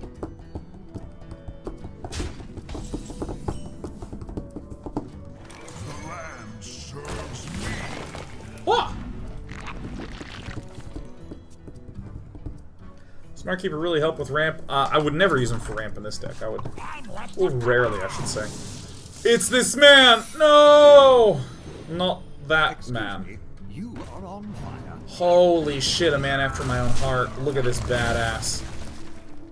Oh my god, I want to build this deck so badly. Ah, please don't be what I think you are. Alright, toasted. Roasted, toasted. It's Happy New Year. How the hell do you do that? Oh. Happy New Year. Hey, Happy New Year. Is it the New Year? Oh, the Year of the Mammoth. I'm Happy late. New I'm late. Year. Dude, I love this deck so much. This deck is an awesome deck.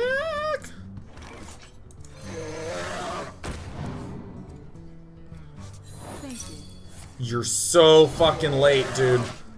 And then we die, right? Because that is... yeah. Ah! Dude, I want this deck. I want it to work. I want it to work so fucking badly. I want to see something really fast.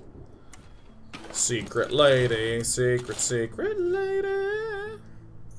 We could cut the pyroblast, but it's just so hilarious when you do get to cast it. Excuse me, you are on fire. I think I'm just gonna jam loot hoarders in there. Almost feels just dramatically better to do that than to run the babbling books. I'm running a game with it, man.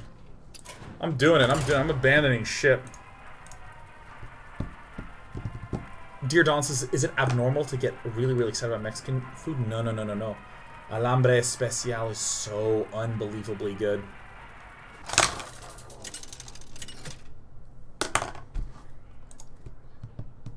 Jaina versus Valera.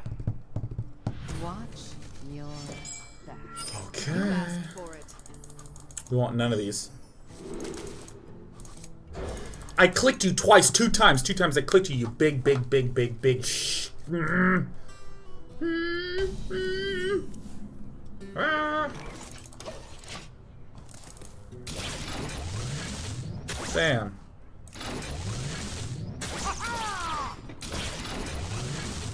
I'm in charge now. Mind if I roll need?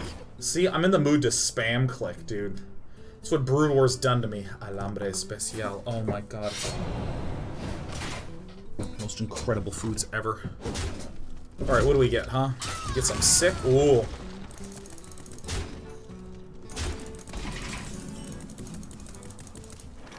We have many secrets.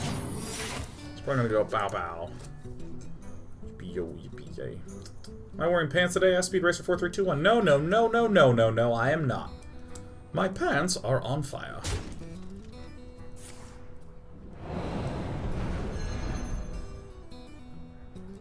Ha, this guy's toast. Okay, that's what I This thought. guy's toast. Totes. My goats. Alright. Pretty good run of events, I think. Mm-hmm.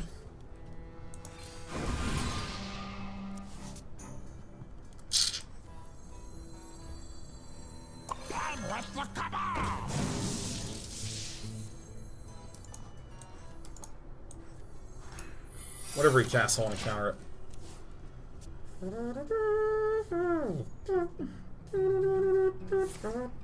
Tequila. Bye.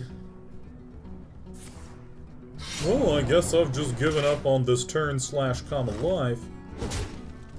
Mistake.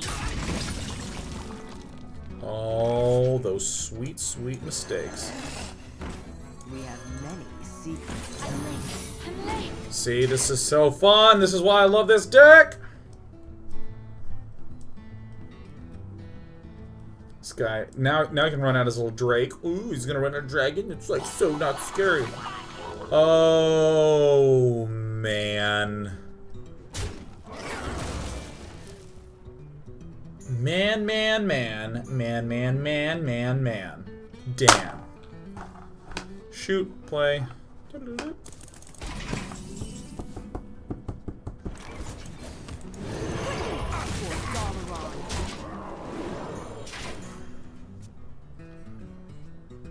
We're gonna win the game.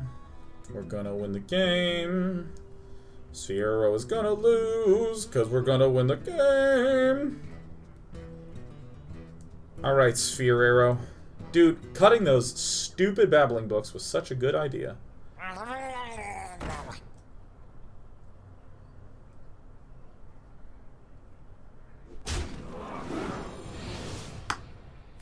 Everything's bad.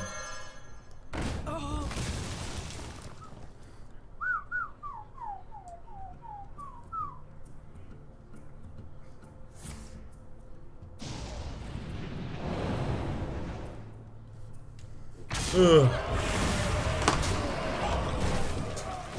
Well, that was actually not that bad for us, because he's at 9, and we can kill Finja.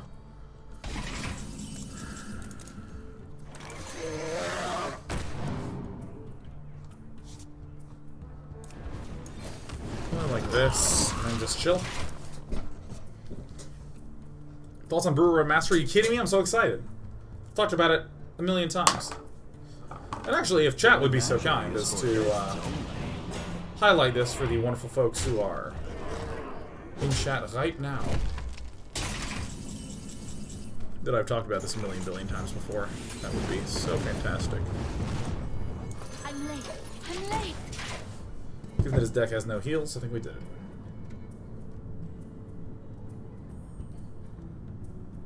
Hey, I think I figured out my secret lady build. I'm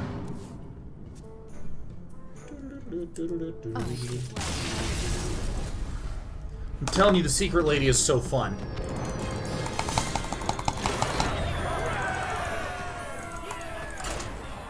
Am I going to be doing a card review tomorrow after they all come out? Not tomorrow, but on Tuesday.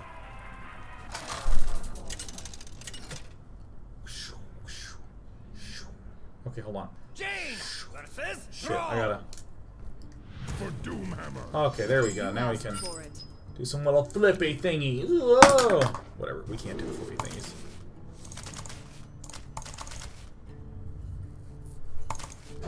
I want to cut.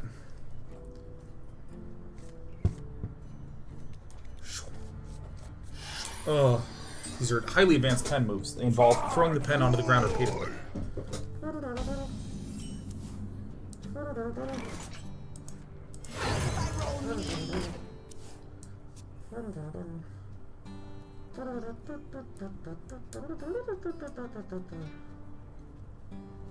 Da-na-na-na-na-na.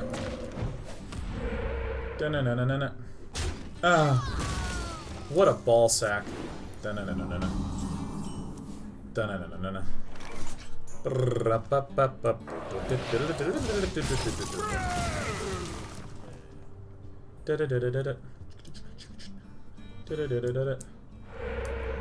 Oh, a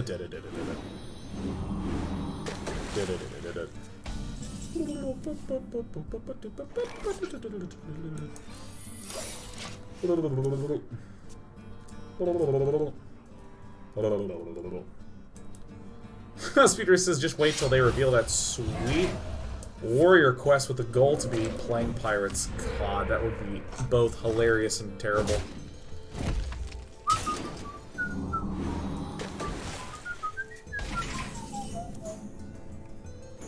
Excuse me, you are on fire. Mind if I roll knee? Bomb.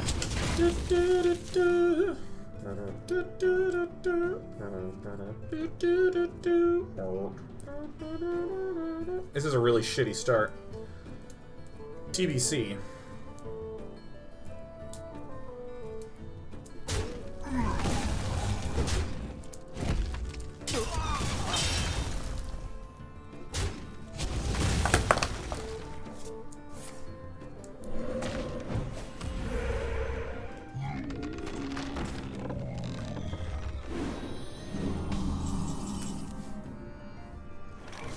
Okay, excuse me, sweetheart. Go forth and get huge. Like a lot of our draw. No.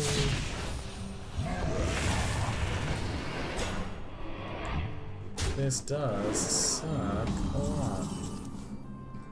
What happened? What happened to all of my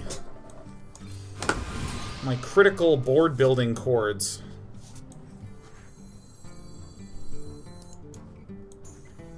Screw it, man. I'm just gonna do this. Job done. Excuse me, you are on fire.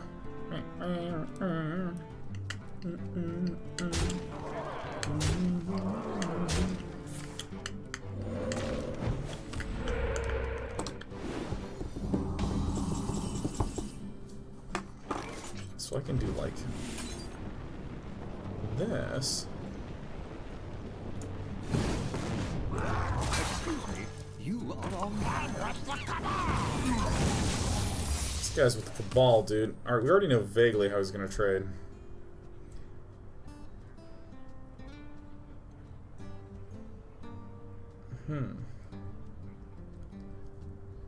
Oh.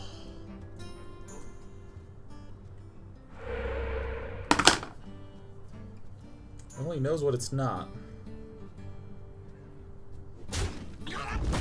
Feels like a really weird draw.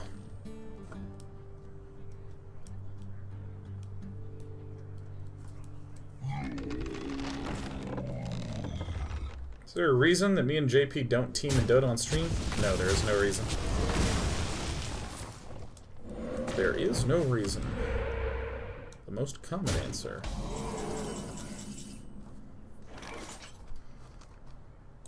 Something like this is going to be nice.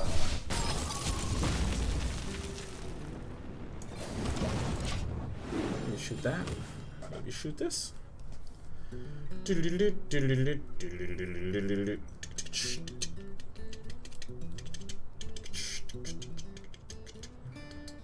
Warriors, come out to play. Alright. I think you should just run both in front. Alright. We got some semi reasonable value there. Let's see if we can just get something sick like Flame Strike.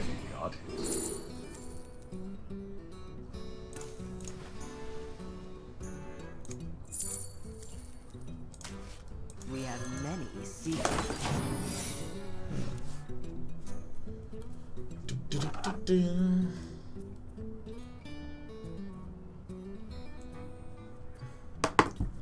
Speed Racer says, my real curiosity is what the mage quest will be. Probably some secret interaction. God, I think that would be so weird. Because I would just run Secret Mage nonstop. They all fall down. And he gets the heal out. Oof, savage.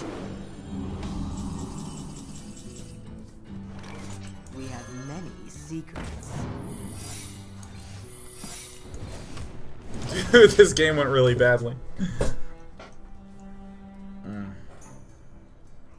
I'm so glad we cut the babbling books. So very, very glad. I've been popped. Just trades there.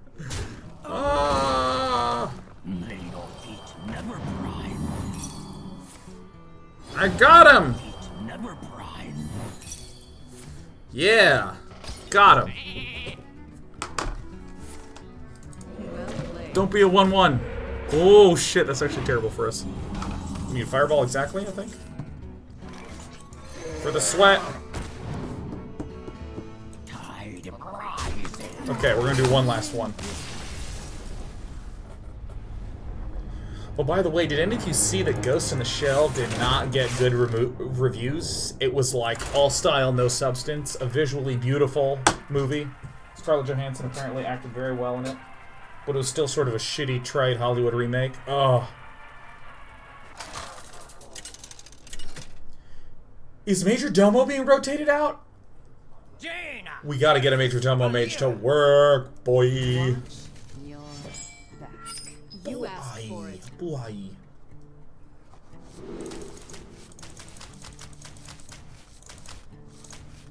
Like, we keep secrets and then we just rip the Cabal lackey like a god? Cthulhu Penguin says, I just saw Ghost in the Shell. Dude, how was it, Cthulhu Penguin?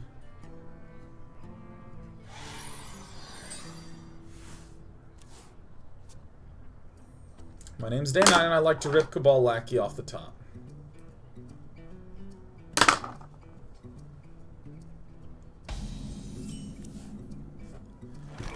Very nearly. I am very nearly breathing. As long as that's the scariest rotation of Sean, yeah, dude, Major Domo is so awesome. Major Domo is such an awesome, awesome, awesome card. Owie. Owie. Shit. 4 damage. He's the all-star. Alright. So, I don't know how he can kill this turn. It's gonna be hard for him to kill this turn. I think basically Pirate Hit is about it. Cthulhu Penguin says, so funny enough. Ghost in the Shell is actually my absolute favorite anime franchise. C'est intéressant. Ghost in the Shell is so dope.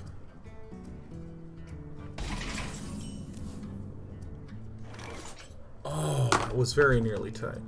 Excuse me. You So I think this is better because if you couldn't kill this turn, probably can't kill this again.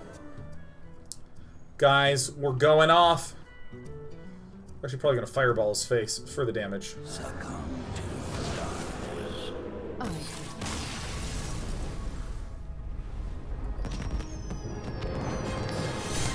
Alright.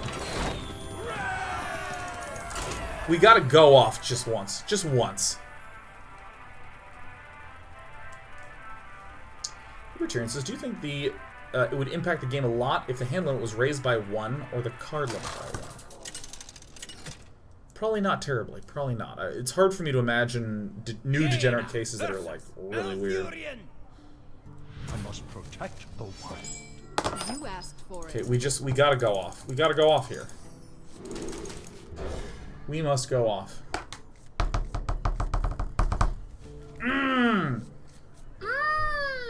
This is the value I'm talking about. Yeah.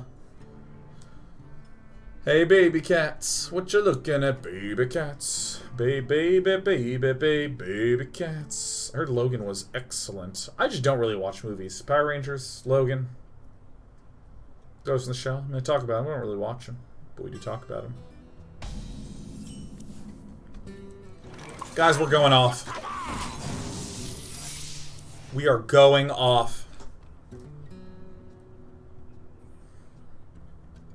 Pass your turn, a la Kazan. You're gonna take some damage, deflickety flan. Oh, he's hero powering his way into an early grave. Favorite superhero?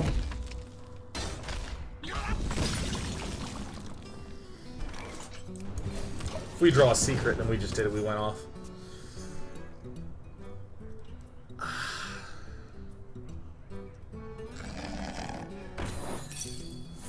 Sup?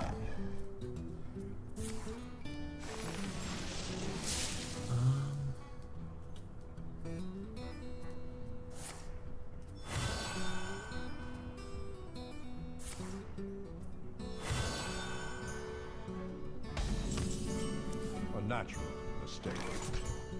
We have many secrets. Guys, it's probably Spider-Man.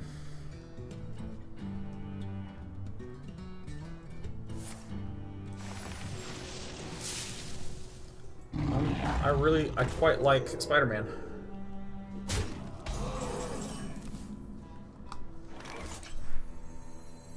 Got a 5/5. I got a 5.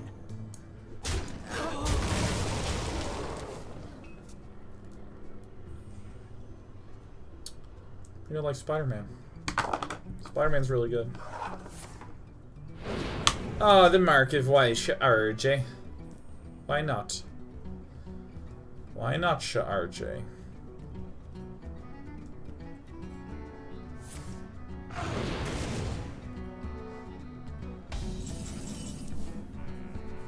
Oh, shitty shit. He's got like a menagerie warden hidden under his sleeve. Quickly!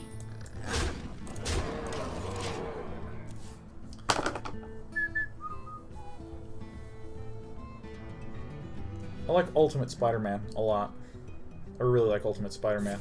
Akira's one of the greatest comics ever made. It's exceptional. It's actually unbelievable. Doesn't he die? Because he goes down to 9. And then I have all the lethals I ever want. Happy New Year! We did it! It's us, Mario! Okay, one more. Just one more. There's just one more.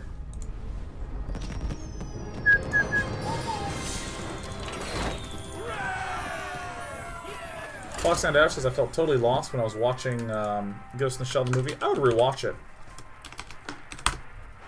I mean, that's one of those movies that you can't like just have on in the background. You gotta like actually sit there and kind of. Jaina versus Anduin. The light shall bring victory. You Gotta asked for really it. think. Gotta become a thinkatron. I think I actually don't want Medivh's Valet. I think that's like a good swinger cheaper guy.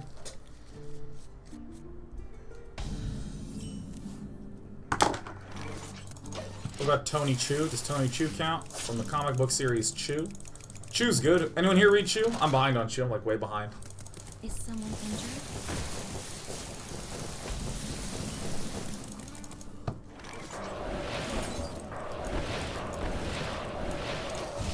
I think I got him.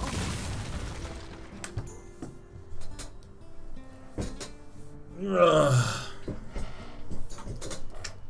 Once upon a time. Ooh, all on fire.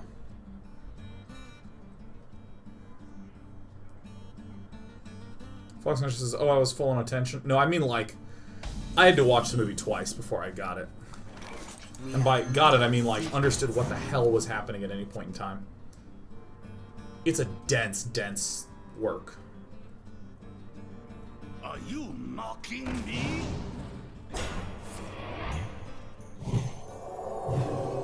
think I also shoot that, and we prepare for the great slaying.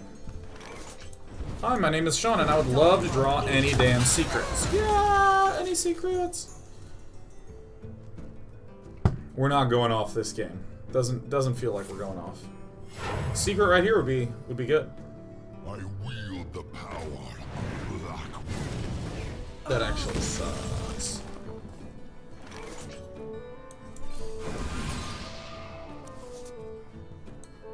I'm like 90% certain this is a secret mage. It's unclear yet. Wow. I wield the power. In the first 20 cards, no secrets, right? First 10 cards, first 11 cards, first 11 cards. What's the probability of that? Google! We're trying to get the probability of, we have 7 secrets. 7 divided by 30 would be the probability of drawing a secret on each thing. So 23 out of 30 times. Let's just do a shitty approximation. What's 23 over 30 to the 11? Ah, less than 5%. Okay.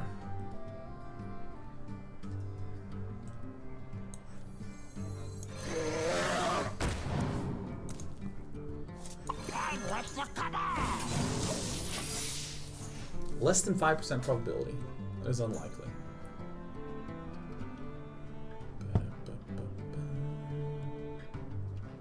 With the quickest approximations. Dragon Fire Potion. Oh, that's actually that's a nice little outcome for us. If I can just draw Frostbolt. Is someone injured? No.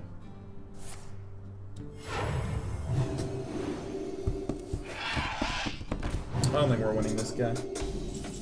In fact, I dare say we are losing this guy.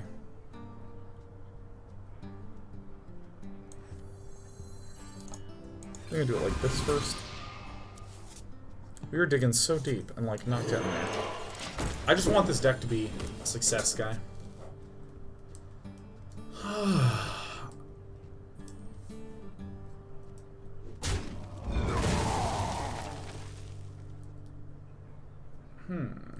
My shield for Argus.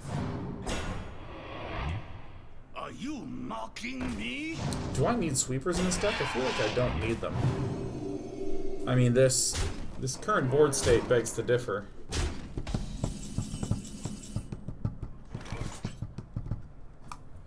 Pretty sure I have secrets in this deck. Want it? I got it.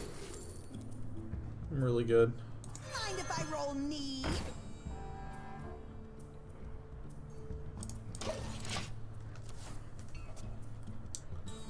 I'm really good. Really good. Secrets are somewhere in here. There's 6 more in those. You wish. Somewhere in there! Tetsuo!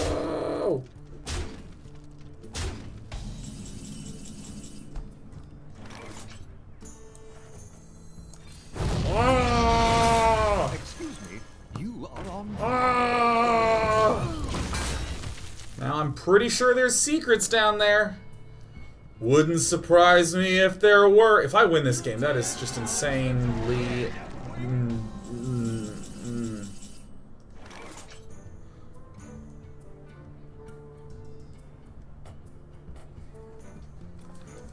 think I know what I'm going to do at least. So do this.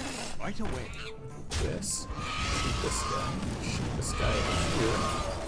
I'm going to run out this one.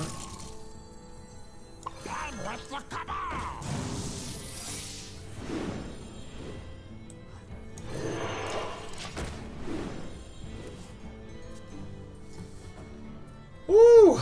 Well, this was pretty unexciting swing. I thought we were in good shape, and then Onyxia just bangs on down. Bam! Yes, clear the little ones. Yes! Oh, even it up! Oh!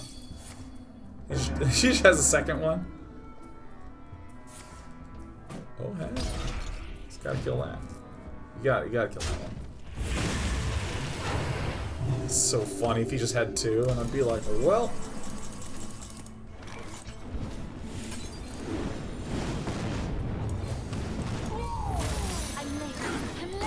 Yay!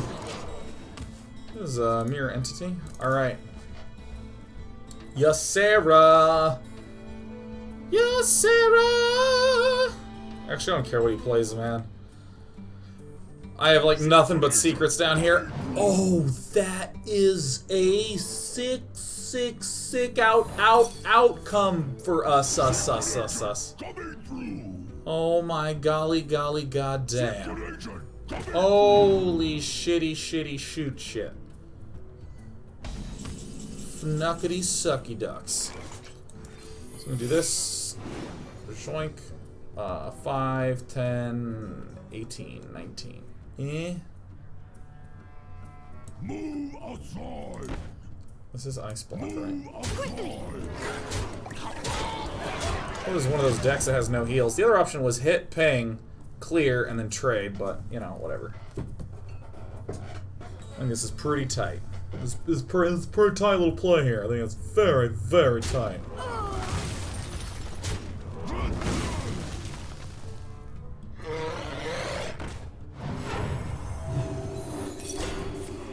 Woo! Oh my god, stop! Are we really? Is this happening?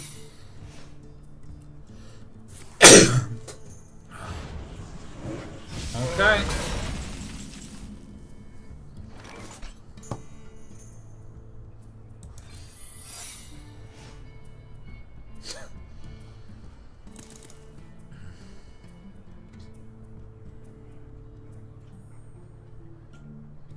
Move outside.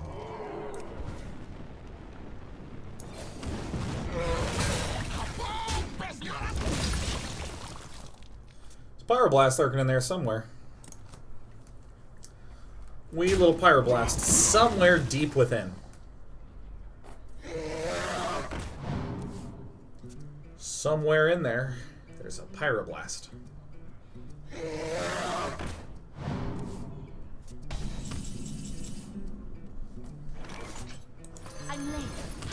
If this is an ice block. Tutorial Lunch Meat says, I bet you real money he got ice block. He may have. This guy might just be an ice blocker straight up.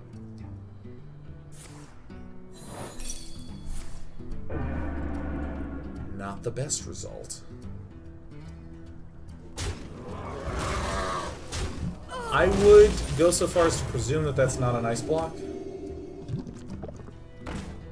It's like, it could be Spellbender.